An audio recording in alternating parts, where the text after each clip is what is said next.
So we are going to play Word Sneak. Now, did your mother ever wean you from the bad habit of yelling? No, she did not. That's why my face is so luminescent right now. So Jimmy Fallon, the host of The Tonight Show, plays Word Sneak with some of his guests. And they each have a series of words that they have to work into the conversation, and I quote, casually and seamlessly.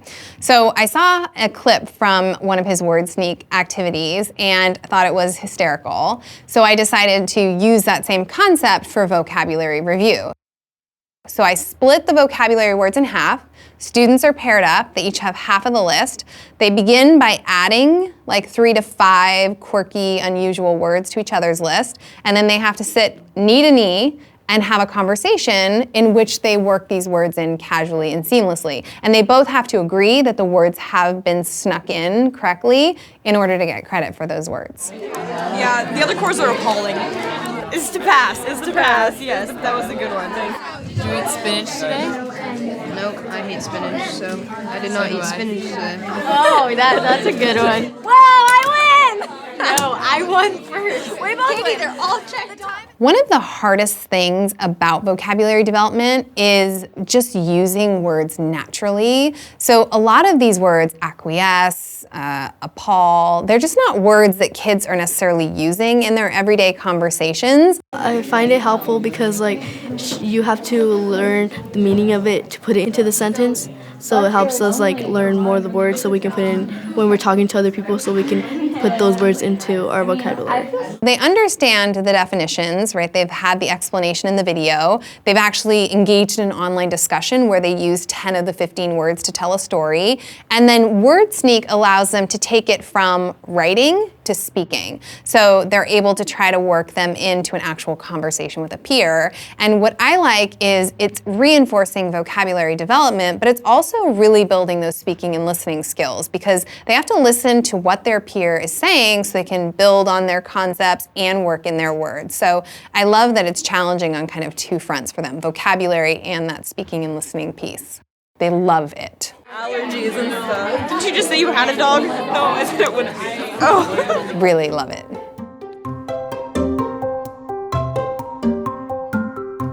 So I grab blasts all the time from the StudySync library.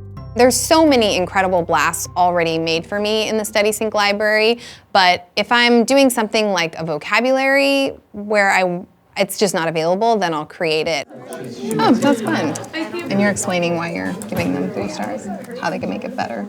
I like doing blasts because I get to see what other people write, and it's a lot easier to see. And it's since blasts are only 140 characters, it's far easier to read and go through a lot more versus a paragraph style, and it's oh, I don't really want to read all this. And so it's straightforward and straight to the point, and I really like that.